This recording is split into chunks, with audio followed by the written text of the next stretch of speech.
जय हिंद दोस्तों, सैनिक समाचारों में आपका हार्दिक स्वागत है। डीएडीआर के नियमों में बदलाव, फिर आएगा उछाल दोस्तों। 58% वर्सेस 119%, यानी 119% का उछाल आखिर 58% कैसे रह गया? क्या डीए मर्ज की क्या है पॉलिसी, इसके ऊपर बात करेंगे। और सेना के लेफ्टिनेंट कर्नल से झगड़ा, 5 साल की सजा दे दी। हाँ जी दोस्तों, आखिर कसूर क्या है? रक्षा मंत्री जी की चेतावनी, तीनों सेनाओं का संदेश, पाकिस्तान को चुनौती, छेड़ोगे तो छोड़ेंगे नहीं। हाँ जी दोस्तों, और मैं बात करूंगा ट्रंप और मोदी जी का टैरिफ वार शुरू हो गया, यानी दोस्ती अब कहां दुश्मनी में बदल गई है। और आज 9:30 बजे से बहुत बड़े बदलाव की घोषणा, 50% टैरिफ। फिर मोदी जी ने देशवासियों के लिए क्या दिया है संदेश, जरा आपको देखना होगा। और कटरा में बड़ा हादसा, सीआरपीएफ रेस्क्यू, 7 लोगों की गई जान। और गंगा नदी पर पुल ढहा, किस तरीके से हिमाचल प्रदेश में है तबाही। और बंदर ने नोटों की बारिश। और फौजी गिरा ट्रेन से, आखिर क्या थी उसकी गलती, एक सीधा संदेश। और देखें, सरकारी शिक्षिका स्पेलिंग अपना नाम नहीं लिख पा रही, यह है देश का दुर्भाग्य। तो आइए दोस्तों, खबरें करते विस्तार से। जैसा था एक बड़ी न्यूज मैं आपके सामने शेयर कर रहा हूं कि 7वां वेतन आयोग बनाम 6th पे कमीशन बनाम डीए के नियम और 5th पे कमीशन, यानी 5वें वेतन आयोग के बाद 6वां, 7वां, अब 8वां। 8वें में अब कौन कौन से बदलाव होंगे? 5वें में क्या नियम था? 6वें में डीए कितना बढ़ा? 7वें में कहां तक जा रहा है? और 8वें में क्या बदलाव होंगे? इससे आपको फायदा होगा। जैसा दोस्तों, 5वां वेतन आयोग 1 जनवरी 1996 से 31 दिसंबर 2000 यानी 5 तक था। यानी जैसे ही नया पे कमीशन लागू होता है तो डीए डीआर बढ़ोतरी की शर्तों में बदलाव होता है। तो 5वें वेतन आयोग के समय क्या शर्त थी? यानी 91% डीए बढ़ा था और 50% के बाद मर्ज करके बेसिक पे पेंशन में जोड़ दिया गया था, और जिसका कार्यकाल हमने जनवरी 96 और 31 दिसंबर 2005, यानी सभी को फायदा हुआ था। पे कमीशन लेट हुआ तो 50% डीए मर्ज कर दिया। 6वां वेतन आयोग 1 जनवरी 2006 से शुरू हुआ और 31 दिसंबर 2015 तक चला, और जिसका टोटल डीए बढ़ोतरी हुई 119% हुई थी। और कब तक? जुलाई 2015 तक। 1 जनवरी 2025 2016 का 6% ऐड करके, यानी 125% डीए हुआ था और 2.57 फैक्टर मिला था 14.2% की बढ़ोतरी के साथ। अब 7वें वेतन आयोग का डीए 119%। अब बात कर रहे हैं 6वें का, और 7वें वेतन आयोग का डीए आ रहा है 58%। आखिर ऐसा क्यों? तो दोस्तों, 1 जनवरी 2016 से 31 दिसंबर 2025 तक 7वें वेतन आयोग का कार्यकाल है। इसमें डीए की घोषणा समझ लो हो चुकी है, यानी 58% आपका हो गया है। और यही आपका पूरा 10 साल में 119% के बशर्ते 58 बढ़ा, यानी इसमें ना ही मर्ज की व्यवस्था की गई और ना ही कोई राहत देने की बात की गई। अब बात की जा रही है कि तीनों, यानी पिछले 30 साल का डीए का एनालिसिस करने के बाद 8वें वेतन आयोग में बदलाव की मांग, क्योंकि हर बार बदलाव होता है, बेसिक तरीके में होता है, बेसिक फार्मूले में होता है। इसमें कहा है कि 50% डीए को मर्ज किया जाए, यह पक्का कहा गया है। राउंड ऑफ का तरीका, यानी डीए आपका परसेंटेज में है, या तो राउंड ऑफ का तरीका 50 से कम है तो उसको पहले फिगर, और 50 से ज्यादा है तो नेक्स्ट फिगर में कन्वर्ट कर दिया जाए। यह नहीं हो सकता कि आपका 53.99% डीए बन रहा है, उसको आप 53 दो, आपको 54 देना होगा, यह तरीका। और कहा है बास्केट में बदलाव, यानी जो रोजमर्रा की चीजें हैं जो कि 6वें वेतन आयोग से 7वें वेतन आयोग में बदलाव किया, इसका असर आपको देख गया। तो कह रहे हैं कि उसी तरीके की बास्केट हो, यानी परसेंटेज, यानी आपने वेटेज देना होगा। करंट महंगाई भत्ता, यानी 3 महीने का एवरेज लिया जाए, न कि 12 महीने का एवरेज। यदि ये 4 चीजें शामिल होंगी, नया फॉर्मूला बन के आएगा, और फिर देखते हैं 1 जनवरी 2026 से नए नियम के साथ डीए बदलेगा। जैसा कि हम आप देख रहे हैं पिछले 2-3 साल से मुश्किल से 3%, 2%, 4% से बढ़ा नहीं है, और इसलिए डीए आपका 58% पे सिमट गया। जैसा कि पीछे आपने 119%, 91% और डीए मर्ज का भी फायदा मिलता था, और पे कमीशन का अलग से, लेकिन सरकार के ऊपर यह दबाव बनाया जा रहा। तो दोस्तों, ये थी बड़ी खबर। अब मैं बात करूंगा सीधा सीधा दूसरी खबर की तरफ। जैसा हमने कहा कि सेना के लेफ्टिनेंट कर्नल को सजा। हाँ जी दोस्तों, ये कौन सजा है? डीजीसीए, का बड़ा फैसला, स्पाइस जेट स्टाफ से मारपीट करने वाले सेना के लेफ्टिनेंट कर्नल पर कार्रवाई, 5 साल तक की हवाई यात्रा पर पाबंदी। यानी 5 साल की हवाई यात्रा ना स्पाइस जेट ना इंडियन एयरलाइंस या दूसरे किसी में कर सकते हैं। नागरिक उड्डयन महानिदेशालय यानी ये डीजीसीए ने श्रीनगर हवाई अड्डे पर स्पाइस जेट कर्मचारियों पर हमला करने वाले सैन्य अधिकारी को 5 साल के लिए नो फ्लाई सूची में डाल दिया। यह घटना 26 जुलाई की, जब सेना के अधिकारी ने श्रीनगर हवाई अड्डे पर स्पाइस जेट के 4 ग्राउंड स्टाफ के साथ मारपीट की थी। कितना मारपीट की थी या मारपीट उन्होंने शुरुआत की थी, ये बड़ा मुश्किल है। आज तक इस बात को कोई जस्टिफाई नहीं कर सकता कि सेना का अधिकारी हो या कर्मचारी, उसको उकसाया जाएगा, उसके साथ बदतमीजी की जाएगी और पहला हाथ भी धक्का इन्होंने उठाया।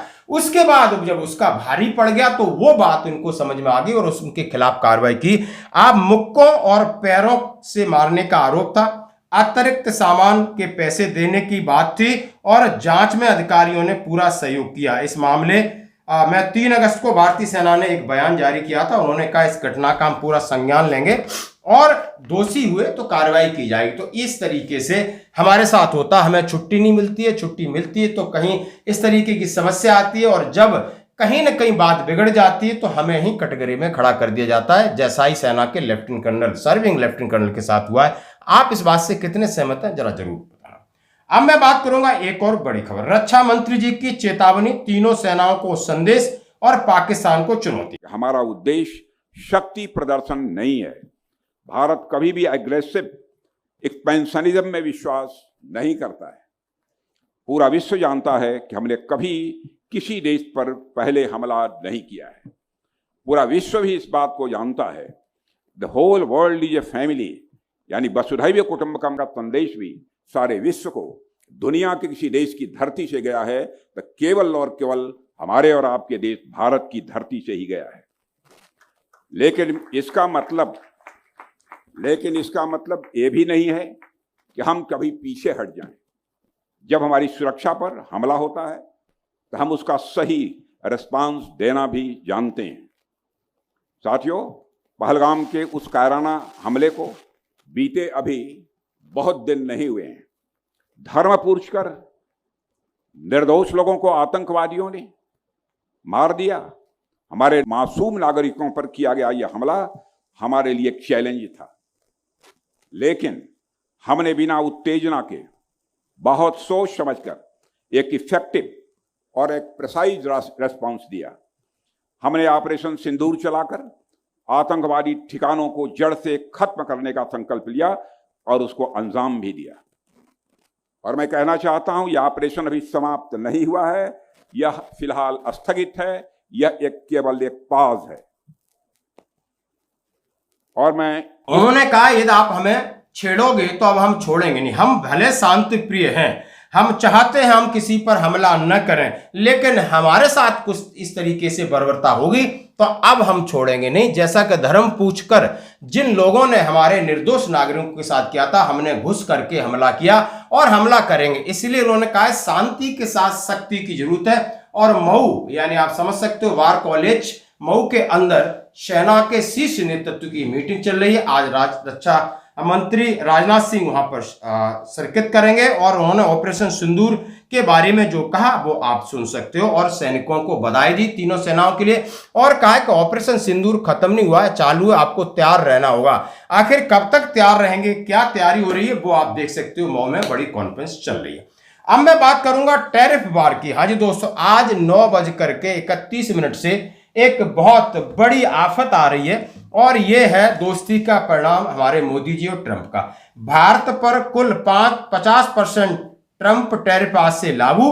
मोदी बोले स्वदेशी सबका जीवन मंत्र। यानी कल ये मीटिंग होती रही और आज 9:31, जैसे कि उन्होंने कहा था कि आपने रसिया से तेल क्यों खरीदा। 6 अगस्त से ये समस्या शुरू हो गई थी और आज 27 अगस्त है, 9:30 बजे से बिल्कुल टैरिफ वार आमने सामने आ गया है, जिसमें रूस से कच्चा तेल और सैन्य उपकरण खरीदने के कारण भारत पर लगाया गया अतिरिक्त 25% अमेरिकी टैरिफ मंगलवार रात से लागू हो गया। अमेरिकी गृह विभाग ने ड्राफ्ट नोटिस जारी कर दिया है। बड़ा टैरिफ उन सभी भारतीय सामानों पर लगेगा जो अमेरिकी समय के अनुसार 27 अगस्त की रात 12 बजे के बाद लाया जाएगा। और उनमें फार्मा, ऊर्जा, इलेक्ट्रॉनिक सामान को छोड़कर अमेरिका जाने वाले भारतीय सामान पर कुल टैरिफ 50% लगेगा। अभी आप ये देख सकते हो कि इससे कितना बड़ा नुकसान होगा। यानी आउटलुक शुद्ध, तमाम चीजें इसके साथ बहुत सारी समस्या आएंगी और इसके लिए लगातार मीटिंग चल रही है। और वहीं पर हमारे माननीय प्रधानमंत्री जी ने यह संदेश दिया है कि आइए मिलकर के स्वदेशी अपनाएं। उन्होंने कहा आज गणेश चतुर्थी है और इसके बाद लगातार दशहरा है, दिवाली है, धनतेरस है, उन त्योहारों का ये मौसम है। साथियों, शुरुआत में मैंने आपसे त्योहारों का जिक्र किया था। ये त्योहारों का मौसम है। अब नवरात्रि, विजयादशमी, धनतेरस, दीपावली, ये सभी त्योहार आ रहे हैं। ये हमारी संस्कृति के उत्सव तो है ही, ये आत्मनिर्भरता के भी उत्सव होने चाहिए।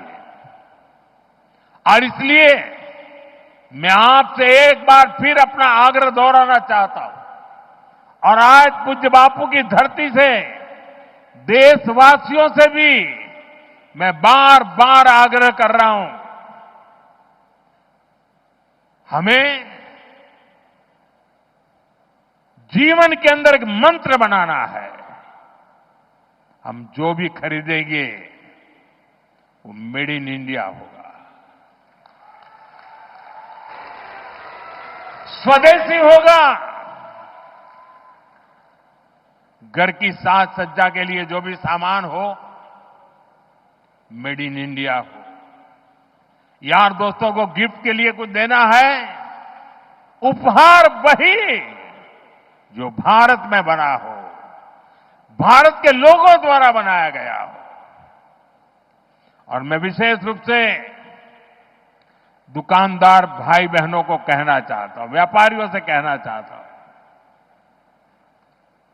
इस देश को आगे बढ़ाने में आप बहुत बड़ा योगदान कर सकते हैं। और आपको इस बात को कसम मैं खिला रहा हूं, देश की आत्मनिर्भरता का सवाल है। उन्होंने कहा है कि आपको जो भी सामान है स्वदेशी खरीदना होगा और दुकानदारों, व्यापारियों से कहा कि आज देश की भागीदारी हिस्सा करिए, नो विदेशी सामान का बोर्ड लगाइए और देसी सामान बेचिए, जैसा कि बहुत सारी खरीदारी इस मौसम त्योहारों के में होती है। उन्होंने कहा है हम अब उनके आगे झुकेंगे नहीं।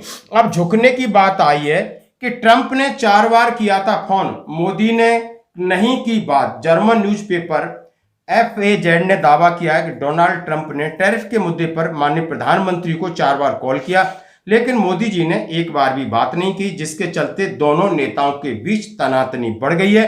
ट्रंप द्वारा भारत को डेड इकोनॉमी कहने के चलते मोदी नाराज हैं। ऐसे में भारत ने अमेरिका के साथ व्यापार समझौते के लिए होने वाली बातचीत भी रद्द कर दी है, साथ ही दिल्ली आने वाले अमेरिकी डेलीगेशन को भी रोक दिया है। तो यानी बड़ा कदम पहली बार यानी मोदी जी ने थोड़ी सी आंखें दिखाने की कोशिश किया है, ना ही फोन अटेंड किया है, डेलीगेशन मीटिंग। बट हम कोई अमेरिका के ऊपर निर्भर नहीं रहेंगे। तो आपने ऑपरेशन सिंदूर में अमेरिका का हाल देख लिया था। और आपको अपनी ताकत बढ़ानी होगी, चाहे सैन्य ताकत हो, चाहे आपका आर्थिक ताकत हो, और अपनी मजबूती अपने देश को आगे ले जाना होगा। और ट्रंप के भरोसे कुछ नहीं होने वाला है। तो दोस्तों, ये खबर आपने देखी और इसके साथ हमारे मोदी जी का भाषण देखा कि आगे कैसे निकलना है। अब मैं बात करूंगा कटरा में बड़ा हादसा, वैष्णो देवी मंदिर मार्ग पर पहाड़ टूटा, 7 श्रद्धालुओं की मौत, 21 घायल, कई दबे हैं। जम्मू में 99 साल का रिकॉर्ड टूटा, वैष्णो देवी यात्रा रुकी।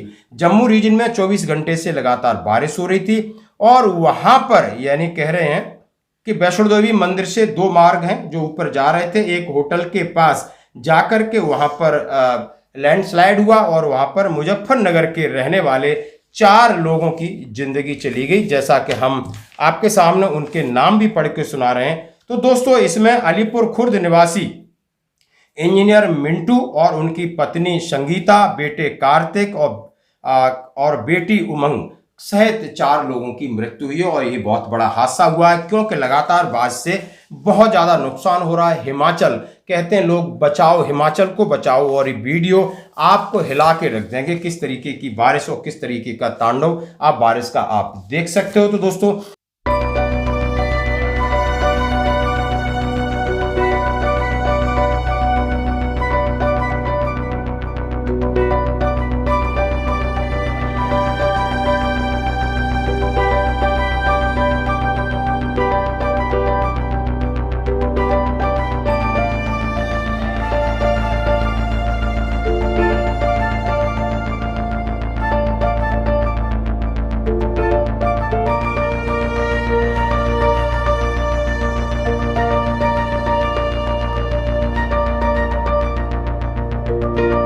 अब मैं बात करूंगा गंगा पुल पर बड़ा हादसा। एक आपके सामने मैं वीडियो शेयर कर रहा हूं जो गंगा नदी के ऊपर एक पुल है, प्रयागराज यूपी में गंगा नदी पर एक पुल बन रहा था। हादसा हो गया जिसका वीडियो वायरल हो रहा है। दरअसल ट्रक के जरिए पिलर को ऊपर ले जा रहा था, तभी अनियंत्रित होकर पलट गया, पिलर नदी में जा गिरे। हादसे में निर्माण कंपनी के कर्मचारी अधिकारी बाल बाल बच गए। बता दें कि 1948.25 करोड़ की लागत से 6 लेन पुल का निर्माण हो रहा है, जो गंगा नदी में अब तक का सबसे बड़ा पुल बताया जा रहा है।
अब मैं बात करूंगा फौजी गिरा ट्रेन से और उसका साथी ने एक ऑडियो जारी किया है कि वो डीएससी प्लाटून देवलाली में कार्यरत था, छुट्टी जा रहा था भोपाल में ट्रेन। उन्होंने कहा है कि इसको पीने की लत थी और रात को पीली होगी और ये भोपाल मिलिट्री हॉस्पिटल में एडमिट कराया गया है और उसकी हालत क्रिटिकल बनी है, देख सकते हो आप। और उसका एक फोटो भी उन्होंने भेजा है कि सभी से अनुरोध है कि आप इस तरीके का कृत्य न करें क्योंकि आपके बच्चे आपके घर पे इंतजार कर रहे हैं। अब मैं बात करूंगा 2 वीडियो। एक बंदर जो कि 500 के नोट बांट रहा है, उड़ा रहा है। आखिर औरैया में एक गाड़ी खड़ी थी, वहां पर बैग था और बैग में 500 नोटों की गड्डियां थी, बंदर के हाथ लग गई।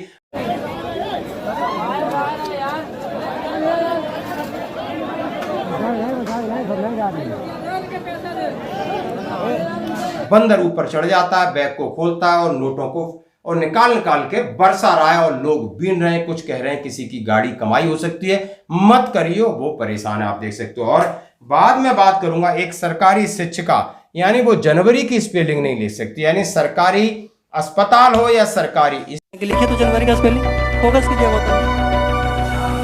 ये प्रधानाध्यापिका है, लिख रहे हैं जनवरी का स्पेलिंग।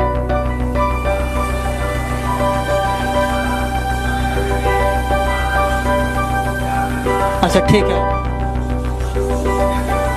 मैडम, लिख रहे हैं, आप लोग देख रहे होंगे अपने मोबाइल पर। स्कूल बुरा हाल है, तनख्वाह पूरी है। ये वीडियो एक संदेश देता है कि अब बदलाव की जरूरत है। आज की खबरों में इतना ही, बने रही हमारे साथ। धन्यवाद।